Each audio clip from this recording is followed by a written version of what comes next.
I'm Maya. I'm 28. And I'm standing in the lobby of Harrison Tech wearing a suit that cost more than my first car. My ex-boss is 15 feet away talking to security. His face just went from tan to ghost white in about 2 seconds. Because the security guard just told him I'm here for the acquisition meeting.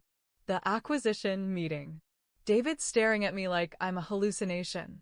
His mouth is doing this thing. Opening. Closing. Like a fish. What is she doing here? Yeah, David. Good question. 6 months ago, this man fired me. In front of 200 people. At a company-wide meeting where the AC was broken and everyone was sweating through their shirts. I remember every detail of that day.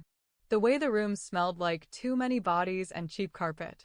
The way everyone's phones lit up simultaneously when he said my name. Maya Chin, come to the front please. You know that feeling when your stomach just drops? Like, physically dropping into your shoes? That? I walked to that stage on legs I couldn't feel. 200 pairs of eyes burning holes in my back. And David didn't even look at me when he said it. Maya has been a serviceable assistant. Serviceable. My 5 years. Summed up in one word that basically means adequate but forgettable. But we're moving in a direction that requires different skill sets. His translation, you're fired. Effective immediately. Security handed me a cardboard box right there on stage. Like I was some kind of criminal. Marcus, David's little golden boy, was sitting in the front row. And I swear to God, he was smirking. Actually smirking while I got publicly humiliated. They walked me out past everyone I'd worked with for 5 years. Past the break room where I'd made coffee at 6 a.m. for people who never said thank you. Past my desk where I'd stayed until midnight more times than I can count. I dropped the box in the parking lot. Pens everywhere. My favorite mug shattered on the asphalt. Nobody helped me pick it up. I sat in my car for an hour and cried so hard I couldn't breathe. Then I checked my bank account through blurry vision. $8,247. That's it. That's all I had. No job. No references. No plan. David's voice kept playing in my head, serviceable. But here's the thing David didn't know. 3 days before he fired me, I was working late. Like, really late. The building was empty, just me and the cleaning crew late. And I heard him in the conference room. On the phone. Saying things that made my blood stop moving. Things that changed everything. Okay, before I tell you what I heard, and trust me, you want to hear this. Drop your location in the comments. Hit subscribe and turn on notifications because this story goes places you won't see coming. Have you ever been the invisible person at work? The one everyone asks to do stuff but nobody actually sees? Yeah, that was me for 5 years. Comment below if you've ever been underestimated by someone who should have known better. Because what I'm about to tell you about revenge and ambition and becoming someone completely different. You're gonna want to stick around. So, context. I started at Harrison Tech right out of business school. Executive assistant position with a base salary of $42,000 a year. Which in this city is basically poverty wages, but whatever. Great growth opportunity, they said in the interview. I believed them like an idiot. Year 1 was just survival. Learning how David liked everything. Coffee, black, 2 sugars, specific temperature, or he'd make a face. Meeting agendas, bullet points only, 1 page max, 11-point font. I became really good at being invisible. Like, really good. Year 2, I started noticing patterns. David would mention something random in passing. Barely even an idea. I'd research it. Draft a full proposal. Leave it on his desk. Next week? He's presenting it in meetings like he came up with it. And I told myself that's just how corporate works, right? You pay your dues. Support the boss. Wait your turn. Her turn never came. Year 3, Marcus showed up. Harvard MBA. Confident in that way rich kids are confident. Like the world owes him success just for existing. David loved him immediately. Hired him as junior strategist at $95,000. More than double what I was making after 3 years. Marcus got a corner office. I still had a desk in the hallway outside David's door. But here's what nobody knew. I was writing Marcus's presentations, doing his research, catching his mistakes before David saw them. Marcus would just drop folders on my desk. Need this polished by tomorrow. No please.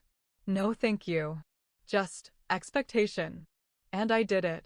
Because I thought, and God, I was so naive, I thought if I proved myself valuable enough, they'd eventually see me. They'd recognize all the work I was doing. Spoiler, they didn't. Year 4 was the breaking point. The investor pitch. David wanted to expand into AI logistics. Needed a presentation for venture capital firms.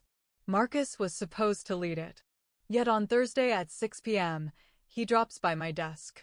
David wants a draft by Monday. I've got plans this weekend. Think you can handle it?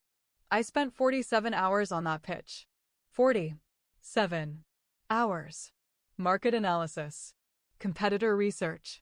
Financial projections that made sense. I built the entire strategy from scratch. Monday morning, I handed Marcus a 40-slide deck.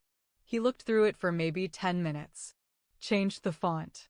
Added his name to the cover. That's it. He presented it to David as his own work. And David? David was thrilled. Marcus, this is exceptional. Really exceptional work. 3 weeks later, Marcus got promoted to VP of Strategy. $180,000 salary. Stock options. Office with a city view. I got a $2,000 raise. And a generic thank you card from HR that said team players make the dream work. I finally snapped and went to HR. Sat in Jennifer's office that smelled like fake lemons and corporate gaslighting. I tried to explain professionally that I'd been contributing to major projects without recognition. Jennifer did that thing HR people do. That practiced sympathetic face. Then she said, Maya, maybe you're not cut out for leadership. I'm sorry, what? Some people are doers. Some people are leaders. You're really good at supporting others. In translation, know your place. I left that office knowing the truth. I was never getting promoted. I was too useful where I was. Why promote me when I just keep doing everything from my assistant desk for a fraction of the cost? Then came the day that broke me. And accidentally saved me. The quarterly meeting started normally enough. David at the podium doing his corporate speak thing. Record growth quarter. Strategic positioning. Blah, blah, blah. I'm in the back row taking notes like always. Then his voice changes. Gets serious. However, growth requires difficult decisions. My pen stops moving. Something in his tone makes my spine go cold. We're restructuring. Oh no. Everyone in that room knows what restructuring means. It means someone's getting fired. Maya Chin. Time stops. Can you come to the front, please? 200 heads swivel toward me. I can hear my heartbeat in my ears. My legs are moving, but I can't feel them. The walk to that stage feels like miles.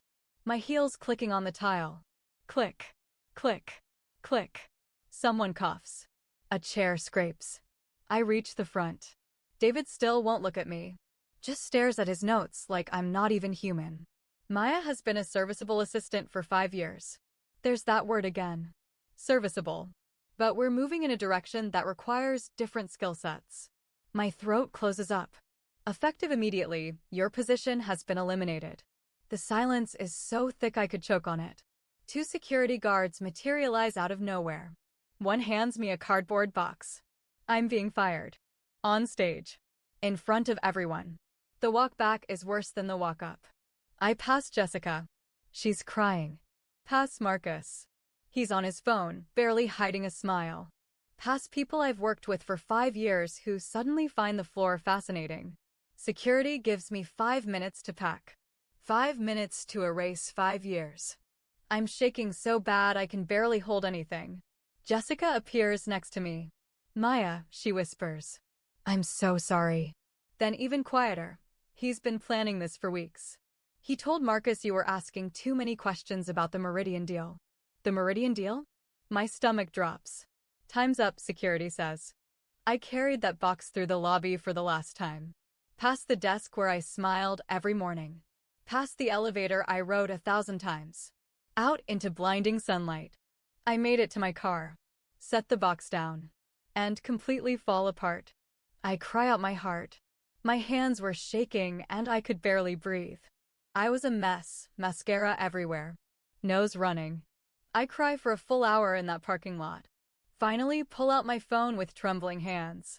Banking app, $8,247. That's all I have. I'd been living paycheck to paycheck because I kept thinking the promotion was coming. The recognition was coming. It never came. I drive home in a daze. Sit on my couch in my work clothes until it gets dark, just staring at the wall. But 3 days before that meeting, something happened. Something that would turn out to be the most important moment of my life. I was working late on a Friday. The building was empty, filing quarterly reports in David's office like I'd done a million times. And I heard his voice from the conference room. On the phone. The door was cracked open. I should have kept working, minded my business. But something in his tone made me freeze. Richard, the Meridian acquisition goes through in 8 months. I stop breathing. Once we secure it, we flip the patents to ChinCorp for triple. What? The board has no idea. Neither do the investors. I move closer to the door. My heart is pounding. Marcus is handling the documentation, keeping it clean. Oh my God. David laughs. Actually laughs. By next spring, I'll have $40 million offshore, and this company can collapse for all I care. I'm standing in that hallway, completely frozen. And suddenly everything makes sense. The late-night documents. The weird offshore accounts. The contracts Marcus had me format without reading. I'd been processing fraud for months, and I was too busy trying to be good at my job to notice. I stand outside that conference room for maybe 30 seconds. Heart pounding so loud I'm convinced David can hear it through the door. He's still talking. The patents are worth $180 million minimum. We're acquiring Meridian for $60 million. ChinCorp pays us $200 million for the patent portfolio. We pocket $140 million. Split 3 ways. He's doing math now. Casual. Like he's ordering lunch. That's just under $47 million each. I hear him stand up. Chair scraping against floor. And I move. Fast. Back to David's office. I sit at my computer with hands shaking as I pretend to organize files. David walks past 30 seconds later. Doesn't even glance at me.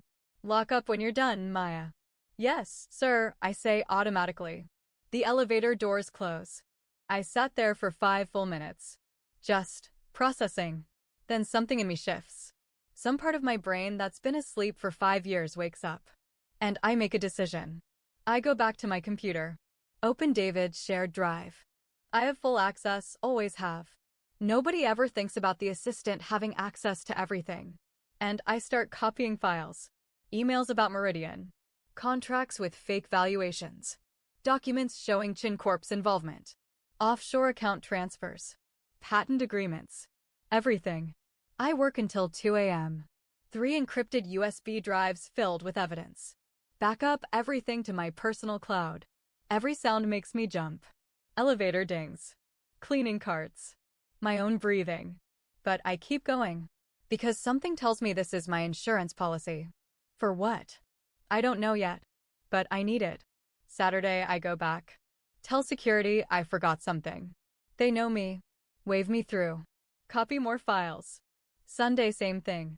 By Sunday night, I have 18 months of documented fraud. Every illegal thing David and Marcus did. Enough evidence to bury them both. Monday, I came to work like nothing happened. Make David's coffee. Attend meetings. File reports. But I sleep with those USB drives under my pillow. Because I know something's coming. Tuesday, Jessica mentions David's been in closed-door meetings with HR. Wednesday, Marcus stops making eye contact. Thursday, I heard my name from David's office. Can't hear the full conversation. Just my name. Then silence.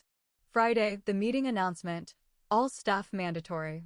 Tuesday, 10 a.m. I know what's coming. The night before that meeting, I couldn't sleep.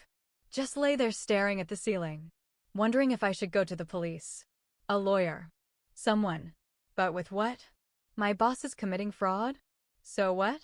How does that help me? I'm about to be fired? That's not illegal. So I do nothing. Walk into that meeting. Get humiliated. And leave with my cardboard box. But I also leave with evidence. Evidence that could destroy everything David built. I just need to figure out how to use it. My week 1 after getting fired is hell. I barely leave my apartment. I order food. Watch TV. I feel sorry for myself. Check my bank account obsessively. Watch the number shrink into a deep hole. Week 2, I start applying for jobs.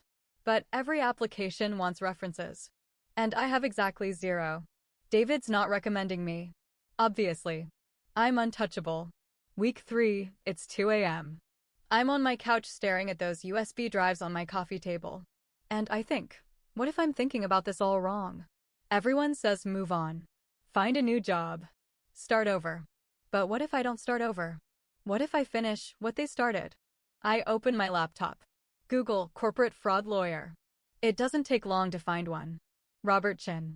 He has good reviews, so I make an appointment. His office is all dark wood with his law degrees laid everywhere when I arrive. I sit across from him and show him everything. Robert goes quiet. Scrolls through files for 20 minutes. Then he finally looks up. This is federal fraud. Securities violations. Maybe RICO. What does that mean? It means if you go to authorities, you're a whistleblower. You'd get protection. Maybe a settlement. My heart jumps. How much? $200K? Maybe more. I sit back. $200,000 would change my life. But something in me resists. What if I don't want a settlement? Robert frowns. What do you mean? What if I want the company? He laughs. Actually laughs. Miss Chin, that's not how this works. I lean forward. Then tell me how it does work. Robert stops laughing when I explain what I'm thinking. If this fraud goes public, Harrison Tech's stock crashes, I say. Investors panic. Company value drops to nothing. Then someone with cash buys it for pennies on the dollar. Robert's fingers do that steeple thing lawyers do when they're thinking. You'd need serious capital. Serious backing. Where would I get that? He's quiet for a moment. Pulls out his phone. I know someone. Private equity. They specialize in distressed acquisitions. Distressed? Companies in crisis. They buy low, restructure, flip high. Can you introduce me? He studies me. Really study me. Are you sure? Whistleblowing is one thing. Corporate warfare is something else entirely. I think about David's face when he fired me. Marcus's smirk. 5 years of being invisible. Make the call. 2 days later, in a glass conference room, 43rd floor, Catalyst Ventures. Views of the entire city. There were 3 people across from me. Jennifer Park, managing partner. She is on an expensive suit, with an even more expensive watch. And 2 analysts whose names immediately leave my brain. I present everything. The fraud. The timeline. The documentation. They grill me for 2 hours. Questions I barely understand. Then Jennifer leans back in her chair. Harrison Tech is valued at $120 million right now. If this fraud becomes public, that value collapses. We could acquire controlling interest for maybe $35 to $40 million. Those numbers don't even feel real. But Jennifer continues, we need someone who knows the company inside out. Someone who can run it after acquisition. She looks directly at me. Can you? Can I? I've been an assistant. Not a CEO. But I've also seen every part of that business for 5 years. Operations. Clients. Weaknesses. Everything. Yes. Jennifer smiles. Then we have a deal. You work with us as a consultant. We teach you about acquisitions. Corporate strategy. Leadership. You help us execute the takeover. When it's done, you run the company. What's my cut? 5% equity. Plus CEO salary. I do quick math. 5% of $120 million is $6 million. Even if the company tanks to half that value. Deal. The next 4 months nearly kill me. It isn't what I expect, but I persist. Catalyst puts me through corporate boot camp. 8 a.m. to 11 p.m. every single day. Financial modeling. Acquisition contracts. SEC regulations. Hostile takeover tactics. Jennifer mentors me personally. Stop thinking like an assistant, she says one day. Assistants ask permission. CEOs make decisions. Assistants avoid conflict. CEOs create strategic conflict. You need to become someone different. So I do. I cut my hair. Buy suits. Expensive ones. Practice speaking without apologizing. Stop saying sorry every time I take up space. One night, I look in the mirror and barely recognize myself. The quiet assistant is gone. Someone harder looks back. Month 4, everything happens fast. Catalyst files an anonymous SEC complaint. Detailed documentation of Harrison Tech's fraud. Investigation launches within a week. I watch the news obsessively. Harrison Tech under SEC investigation. Their stock drops 30% in one day. 50% by the end of the week. David releases a statement denying everything. But it's too late. Investors are fleeing like the building's on fire. The board is panicking. Companies in freefall. Catalyst makes their move. Official offer, $35 million for 61% controlling stake. The board has no choice. Accept the buyout or watch it all collapse. They accept. Jennifer calls me at 7 a.m. on a Tuesday. It's done. We own Harrison Tech. There will be an acquisition meeting on Thursday at 10 a.m. You'll be there as our primary consultant. I hung up. My hands are shaking. Thursday morning, I'm standing in my apartment, staring at the suit Jennifer bought me, $3,000. Italian. I look at myself in the mirror. Same face. A completely different person. I think about Maya from 6 months ago, crying in her car. Broken. Humiliated. Convinced she was nobody. She'd never believed this moment was possible. I put on the suit. Drive to Harrison Tech. Park in the visitor lot where I used to park every day for 5 years. Walk through that lobby. The receptionist doesn't recognize me. Can I help you? I'm here for the Catalyst Ventures meeting. My voice doesn't shake. Top floor conference room. I ride the elevator. The same elevator I rode 1,000 times. But this time I'm going to the executive floor. Doors open. David's in the hallway. Talking to Marcus. Both looked exhausted. Stressed. Security gestures toward me. Sir, she says she's here for the meeting. David turns. Our eyes meet. I watch his face drain of color. His mouth opens. And I smile. Not a friendly smile. A smile that says, you have no idea what's about to happen. What is she doing here? David's voice cracks. I walk past him without answering. Just follow security into the boardroom. 10 people were already seated. Board members. Lawyers. Catalyst reps. Jennifer's at the head of the table. Gestures to the seat beside her. I sit. Smooth my suit. Then meet everyone's eyes. I am calm. Collected. David and Marcus stumble in 30 seconds later. Both frozen in the doorway like they've seen a ghost. Please sit, Jennifer says. They sit across from me. I can see David's hands shaking. Let's begin, Jennifer says. Catalyst Ventures now owns 61% of Harrison Tech. This meeting is to discuss transition and operational changes. David finds his voice. Who's the new CEO? Jennifer smiles. We're finalizing that. But first, our primary consultant. She's been instrumental in this acquisition. Maya Chin. The room goes silent. David's face turns white. Marcus actually laughs. That nervous, disbelieving laugh. This is insane. She's nobody. She was an assistant. I speak for the first time. My voice steady and cold. I'm the person who documented every illegal transaction you and David made over 18 months. I open my laptop and press a button. The screen behind me lights up. Emails between David and ChinCorp. Falsified contracts. Offshore accounts. Marcus goes gray. The SEC has all of this, I continue. So does the FBI. You have 2 choices. I look directly at David. Resign immediately. No severance. Or face federal charges for securities fraud, wire fraud, and conspiracy. David can't speak. Just stares at the screen showing his own crimes. This is blackmail, he finally manages. No, Jennifer says smoothly.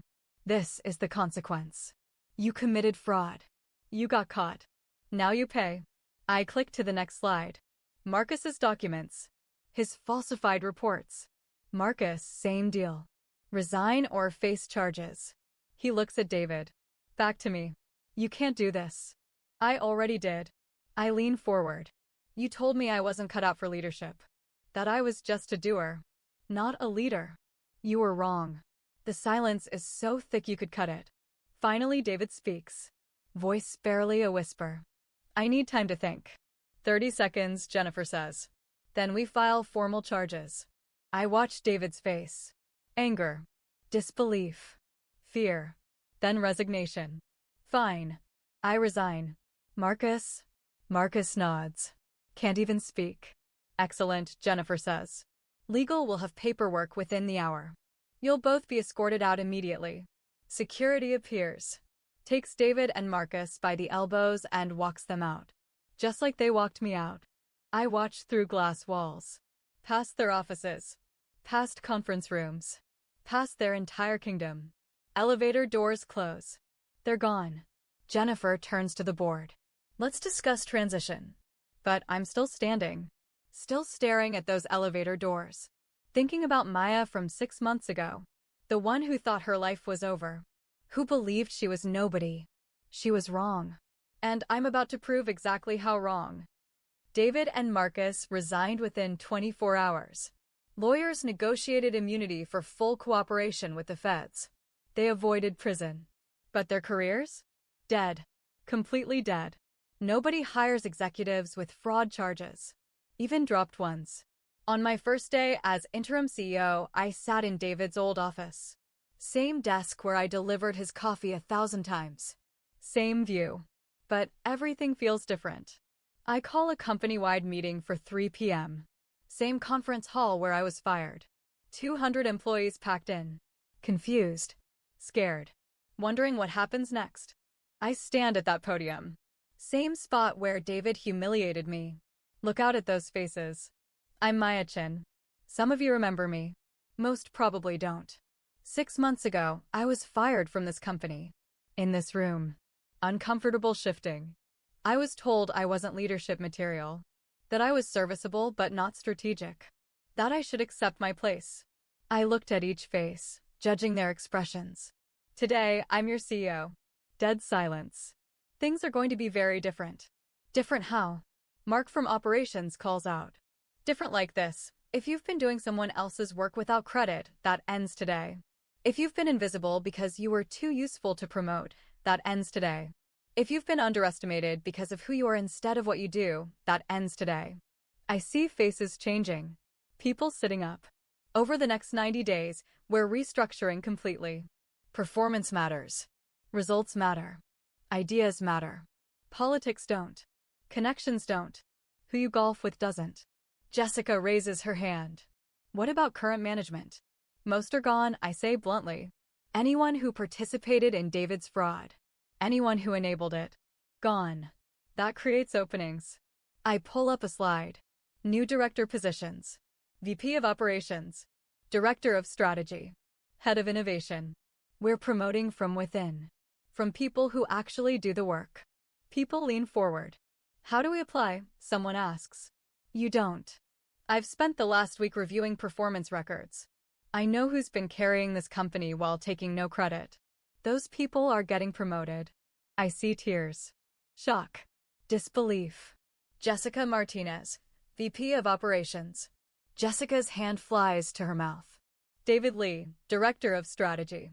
David literally stands up in shock. Priya Sharma, Head of Innovation. Priya starts crying. But here's the deal, I continue. This only works if we're honest about what happened. David Harrison built a culture where loyalty meant nothing and power meant everything. We're burning that to the ground. The room erupts. Actual applause. People standing. Cheering. I've never heard anything like it in this building. When it quiets, I say one more thing. To everyone who's ever felt invisible, I see you. To everyone who's been underestimated, I believe you. To everyone told to accept less, I'm giving you more. Let's build something better. That was 6 months ago. Today, Harrison Tech is unrecognizable. We renegotiated Meridian legally. Ethically. Completed it for $60 million profit. Reinvested everything into R&D and people. Our stock recovered, then exceeded the original value. Culture surveys went from bottom 10% to top 15% in the industry. Turnover dropped 60%. 3 former assistants are now executives. And people actually want to work here. Last week, David texted me. "You won. Congratulations." I stared at that message for 5 minutes. Thought about responding. Thought about saying something profound. Instead, I deleted it. Because this was never about beating David. It was about becoming who I was always supposed to be. Someone who doesn't accept being invisible. Someone who doesn't apologize for existing. Someone who proved that quiet doesn't mean weak. It just means we're watching, learning, waiting. I keep a picture on my desk. Me and my executive team at our company retreat. Jessica, David, Priya, all of us who were told we weren't enough. Proving every day that we are. My assistant James knocked this morning.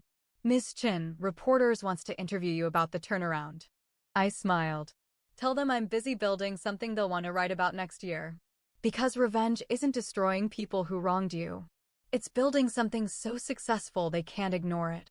It's transformation. Refusing to stay in the box people built for you. Proving that being underestimated is sometimes your greatest weapon. Because while they weren't paying attention, you were learning. While they were dismissing you, you were documenting. While they were celebrating, you were building. David was wrong. I was never just an assistant. I was the person watching everything. Learning everything.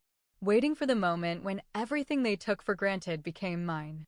If this story showed you that being underestimated can be your superpower, hit subscribe. Turn on notifications. Because sometimes the best revenge isn't destruction. It's transformation.